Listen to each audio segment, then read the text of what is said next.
Welcome back to the National Security Hour. On with me again is Dr. Li Minyan as we discuss unrestricted warfare, Chapter 5, New Methodologies of Warfare with her. And so where we left off, we were talking about the CCP and the two kernels and the application of this. But the follow-on question I would have, Dr. Yen, is there's a very conformist nature in the CCP. You have to follow the script. So how is it, from your perspective, these two kernels were able to grasp the fundamental change in the nature of warfare? While here in the United States, my experience throughout multiple departments in the Defense Department, intelligence community, most people still have not grasped this overall change. What's your perspective on that?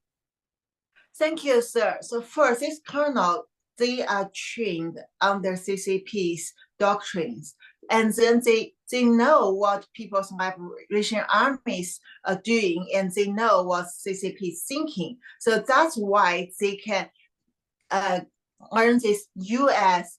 Thinking and learn this kind of foreign ideas and combine it, make it very adopted into CCP's military theory. So when we talk about People's Liberation Army or CCP, it's easy for people to believe that this is a conformist regime and they do everything in a very rigid way. Yes, for us, we really think it looks very stupid, especially when we see how they lie, how they behave, this is very low level deception, especially when you understand they are cheating you. However, for CCP's perspective, it doesn't matter. What matters is it is still a legal nation. So it has the national power and it has enough resources, including people. So what they can do is they always apply this kind of unrestricted tactics, even as we said before they have this book. And they keep doing it, developing it, and make it evolving like the virus, gets a variants, right? Yes. So they just keep doing it. And the thing is, CCP is kind of formist in certain ways. However, in the creation of the evil methods, they are never conformist. They are very creative. I always tell my friends that America has freedom, right? You encourage people to develop high technology, art, thinking, and your constitution guarantees the rights. Back to China, we are suppressed for most of the things. However, if you try to develop the evil ways, the anti-human ways, especially these ways can be used to help CCP to enhance their forces, enhance the stability, the rulings. This is encouraged and this is promoted.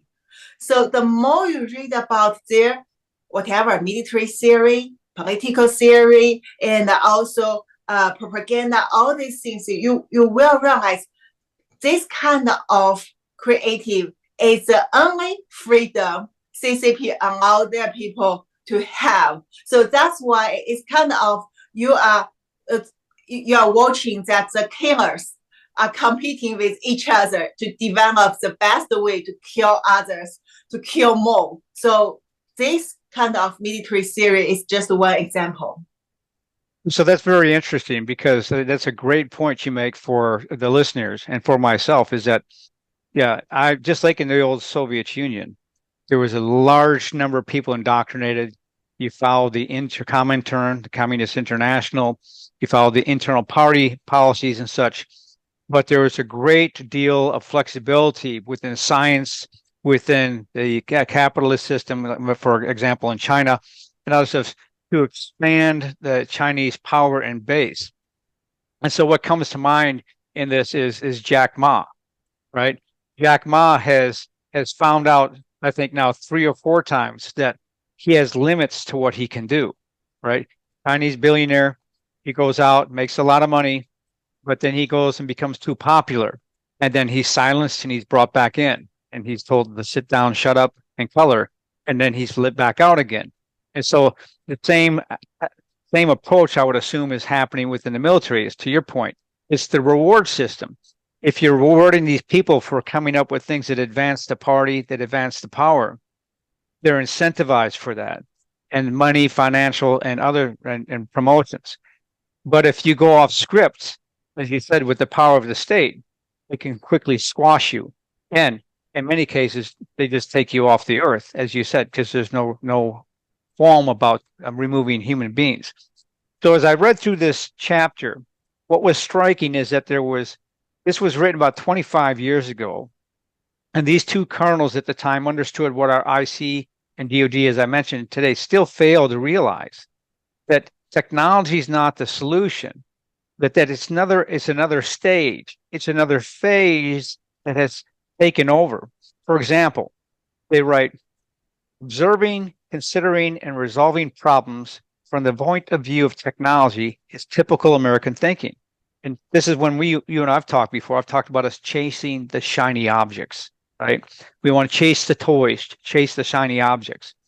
They go on to say its advantages and disadvantages are both very apparent, just like the characters of Americans. This type of idea, which equates to the technology revolution with the military revolution, was displayed during the Gulf War, which is what they studied in this book. They go on to say, it cannot be denied that the military technology revolution is the cornerstone of the military revolution. But then they go on to say, yet it is unable to be viewed as the entirety of the military revolution, for it is at best a first step of this wild whirlwind entering the course.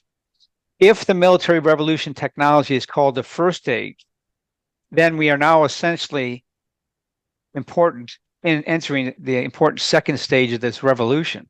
And so given that, what is your perspective on their view of the stage of warfare that comes after the military technical revolution, this second stage? So before I answer this, I want to add this little bit idea about Jack Ma when you talk about him. Okay, so, yeah, please do. Yes. Jack Ma, people like Jack Ma, never only a civil businessman, and his success cannot become true without the national power. So this kind of businessmen, they are just the people CCP put on stage to get more infiltration, communication, and influence towards America and the world. So people like Jack Ma, the point that they can be so successful, so shiny on the stage, is because they are CCP's agent, and they are the very top agents in business level. Some of them definitely, I mean, these people are belong to the United Front Work. They work with the United Front Work Department, and most of this kind of high level people, they could be the the agent trained. It's like the KGB, this kind of people. They do the things looks like legal, but they help to build the international influence. So when he get punished, it's not only because he is too powerful, too influential. Most important is he is not useful now in political field or maybe in other fields. So now he is useless, throw him away. And he is always deeply controlled by CCP. He can never talk like us.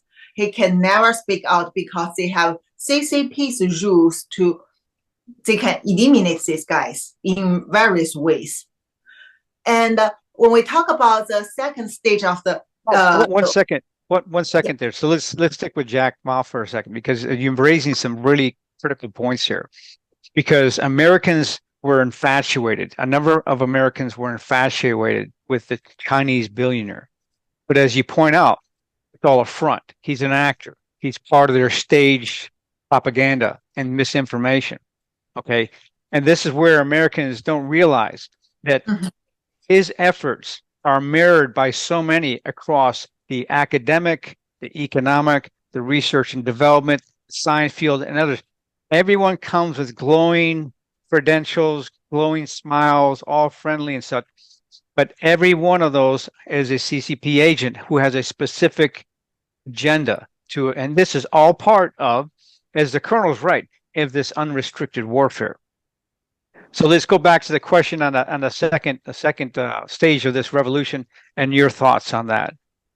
Sure, sir. So when we talk about the kinetic war or the development of high technology, first, I think America should keep develop your high technology because this can guarantee you your leading position in the world, and this is definitely a good intimidation for the evil regimes. However, you should not only focus on that. As you always mention, this is a balance, right? And also for Chinese Communist Party's perspective, what they have learned is, you see, the colonels studied your document, your theory, your cases, and they realize, one hand, CCP is far away from catching you on the high technology level. They steal and they try to cheat, but it still has a huge distance in this level. But what they can do is they are looking for your loopholes, your weakness.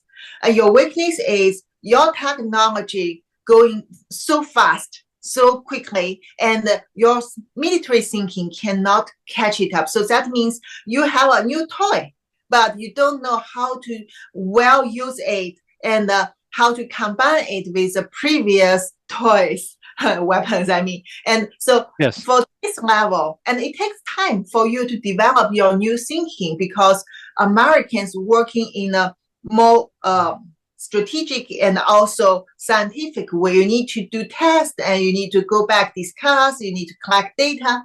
CCP doesn't need it. So their advantage in front of the situation is they are very flexible. They can use the low technology to just find out your weakness and then just create a lot of channels or develop the tactics to focusing on your weakness. For example, you see they have mentioned doesn't mean only high technology can win.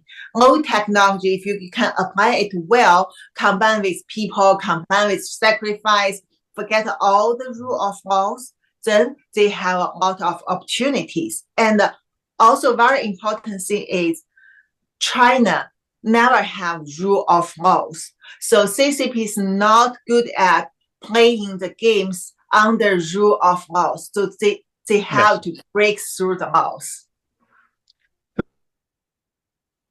Very interesting because, as you said, when I read the book and I take a look at the practices here, part of the great deception that China, in my mind, and Xi are approaching right now, is this potential warfare with Taiwan, an invasion of Taiwan.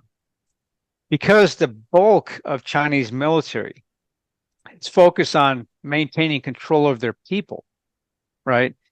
If they were to get into a war, not only would the economic system be in peril and collapse, but also then all the people watching the citizens would then have to be transferred to another cause. And so, to me, this is part of the great deception. Part of their unrestricted warfare effort is this continue to look like we're going to do a specific attack on Taiwan, kinetically and invade, right? Yet our Department of Defense and intelligence community remain almost solely focused on that. You know, are we going to do a land invasion of China? I don't think so. Right. Are we going to, can we arm Taiwan to help them make it one famous old saying, the poison prawn? Okay. Give them guerrilla warfare tactics, give them guerrilla warfare capabilities. That's a good potential. But what they're doing is they're forcing us, from a deception standpoint, in my mind, to expend a great deal of time and effort building our forces and looking at how we can have and win a kinetic battle with them in the South China Sea or against Taiwan. This is a great information deception here because at the same time then, as you mentioned, is they're going behind the scenes and they're using low-tech methods to subvert our institutions, our governance, our people, and steal that technology for free. I mean, how many different agents have we seen come in stealing technology and taking it back, right? And so it's a very effective campaign they have that is very concerning to me. And so one of the things that we have about 3 minutes left here before the next break, but our U.S. military and intelligence community and others continue to focus much on the technology. Okay. And you've seen that probably since your arrival here. What observations would you make to help us understand why Americans seem so glued to the shiny objects and so miserable at failing to understand this unrestricted warfare? One thing I think is because of the system. I mean, in this system, in your current system, the rewards mechanism and other promoting way, the way they review this kind of intelligence, analyze it, cannot, evolve as how CCP did. Because you use your previous thinking, how you win the World War II, and then you win the Gulf War, and they say, okay, we have a lot of successful experience, and so these are the ways we should apply. So during that period until now, CCP has catch up with you and also develop another very creative way, also very evil. And then they can use, and also they study your mechanism, system. They know how your people will behave facing to certain information. And they have implanted the agents to mislead you. And also they have the money to influence people outside and lobby. And they have the propaganda machine, create misinformation. And also your people learn Chinese culture from the books, from the professors, from those kind of many other dissidents. They say they are anti-CCP, they came to US. However, those people, still I can tell you, majority of them can be influenced, even controlled by CCP. So the things you learn from the beginning can be wrong. How could you get the right understanding of China? Well, so very interesting. And what you're raising here is a lot about what I write in my book is we're stuck in the industrial age with industrial age thinking, World War II age thinking. China has moved into the information age in spades. And our reward system doesn't reward benefiting the enterprise. It rewards, again, as I mentioned before, maintaining control of power, people, money, and dollars. And so it's a very interesting discussion here.